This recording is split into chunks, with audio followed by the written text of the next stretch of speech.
morning. Good morning. We're going to be talking about the 1992 election, Good morning. featuring three candidates. President George H.W. Bush. Democratic candidate Bill Clinton. Perot.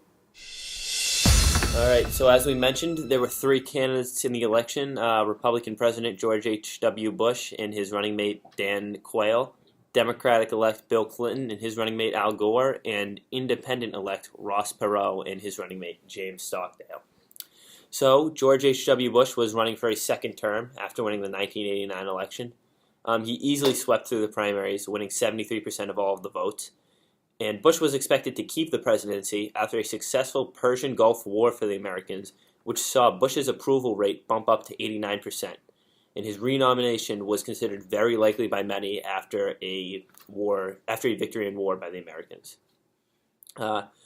Bill Clinton was considered to be a new Democrat, meaning he was more economically moderate to conservative than most Democrats were considered. Clinton looked like a legitimate contender until a woman named Jennifer Flowers came out and said that she had a sexual affair with Bill Clinton. Bill Clinton then went on 60 Minutes with his wife Hillary to rebut the claim, and the whole situation looked very bad for him. Clinton took fellow Southerner Al Gore as his running mate, going against the common belief of pairing a Northern and Southerner together. Ross Perot was a billionaire from Texas, and he dropped out of the race briefly before re-entering. One of the reasons he was considered strange and eccentric. He had one of the most successful campaigns for any third-party nominee. For much of the 1980s, the economy was dominated by low unemployment and inflation, as well as significant economic growth. There was a recession in the early 90s, July 1990 to March 1991 to be exact. And on October 19th, 1987, the stock market crashed periodically, which was caused by inflation from budget deficits, meaning the government's expenses were exceeding their revenue. Many savings and loans associations also went under, hurting large numbers of American households and forcing a government bailout, increasing the budget deficit. The late 80s and early 90s recession and the sluggish recovery that followed, with unemployment reaching 8% in the country during George H.W. Bush's first presidency, was a major reason for the failed re-election of George H.W. Bush in the 1992 election.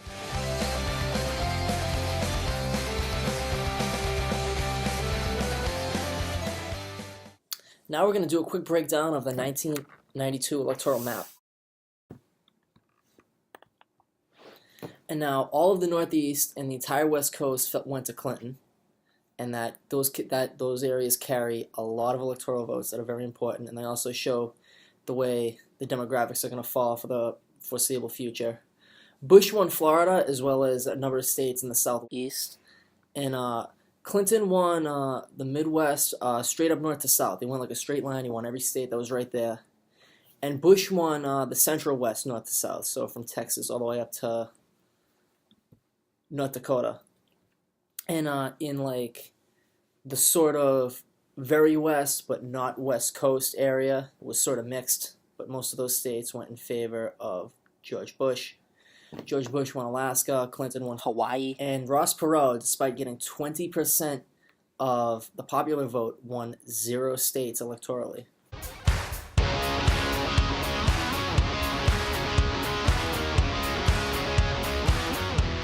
Now on to domestic affairs, but currently in this time period, the biggest issue was the race issue. We have the Rodney King riots. Before the trial of the policeman who killed Rodney King, there was a gang truce between the Bloods and the Crips. After, on the day of the hearing, 4 policemen were acquitted, which created multiple riots throughout the country, where 2,000 were injured and 500 were dead. Moving forward, there's been Denny's riots as well, as Denny's would not provide service towards black, as they would not be served. They would have to pay more, and they would have to wait longer. There's a big fight throughout this year between Clinton and Sister Souljah, who's a rapper. Mr. Clinton chided the Rainbow Coalition for giving a platform to the rap artists. Here's a couple of quotes. This is a quote from Sister Souljah. "So why would white people think they would not become victims of the conditions they created? I was in no way advocating that people go out and kill anyone, whether white or black. What Clinton did was the equivalent of someone walking into a room on a conversation about to end, and then summarizing what happened before he got there. Bill Clinton says he is not a racist, but he tries to distance himself from Reverend Jesse Jackson. And this is Clinton's side. A lot of people said to me they agreed with what I said. I did not attack her personally, but I pointed out that she has a lot of influence on young people, and I understand how alienated and divided people are, but it's simply wrong to suggest that there are no good white people or that under any other circumstances, one people in one way should kill each other just because they are a different race. That's just not right. Clinton said this was a tactic to get white voters to his Democratic side. In addition to these further issues, we have the UCLA strike, where there's underfunding for Chicano facilities, and students felt that was the issue, so they made a 14-day hunger strike. Industry standards were improving after Asian women were laid off and owed back wages, which brought attention to the government, so they're trying to improve on the industry standards. Malcolm X came out during this year, which we all know who he is, and it's very important for the black community to see a very important figure in the theater production. And many more organizations were created to promote peace and responding to this civil arrest. Hey, it's time to get frisky with foreign policy talk.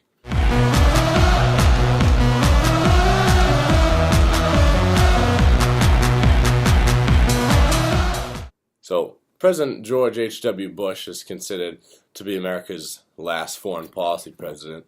In 1992, the Cold War came to an end, and the United States felt anything was possible when it came to foreign affairs. I would argue that his success in foreign affairs in his first term was detrimental for his running for re-election. And I'll tell you why. He was able to win votes in '88 with his experience in foreign and national security affairs.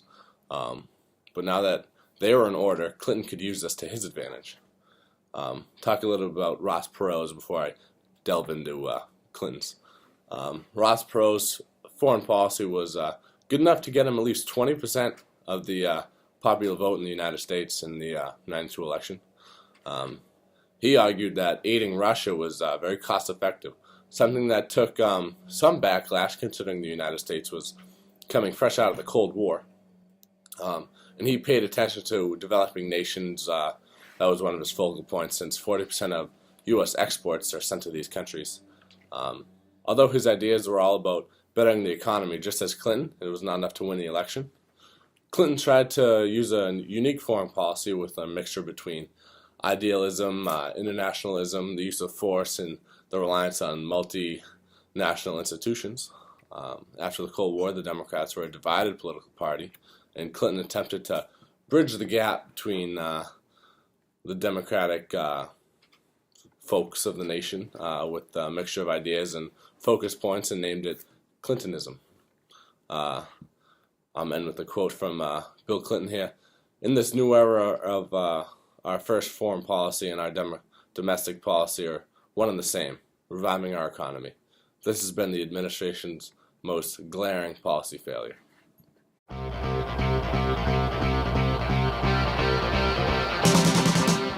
Now we'll be talking about what each party stands for. From the Republican platform, we see a big support in strengthening families, as in with childcare and reforming education. They want to reform the healthcare as well, prevent diseases and promote health, such as AIDS. They oppose same-sex. They're trying to make child support affordable. Big opposition towards drugs.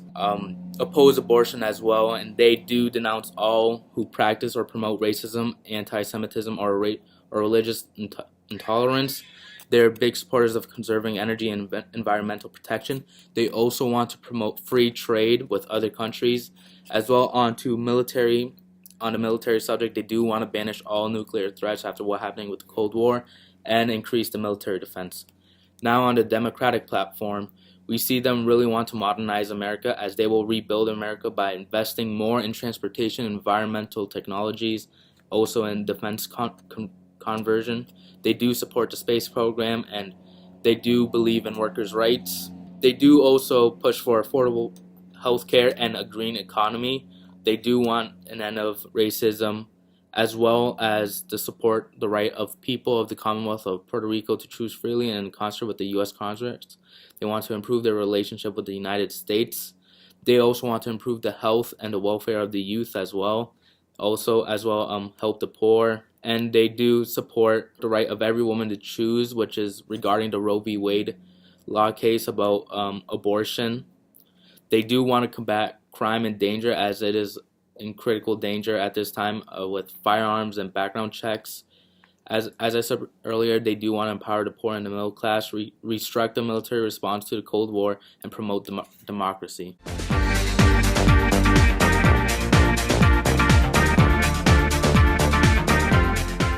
Next, we're going to recap some important campaign events and notable statistics. The Persian Gulf War, which was a big event, pushed Bush's approval rating up to 89%, which now is still like a record high for presidential approval rating while in office. Clinton was accused of having an affair with a woman named Jennifer Flowers, which for a period in time really hurt his numbers and chances of becoming the president. This is a direct quote from History.com.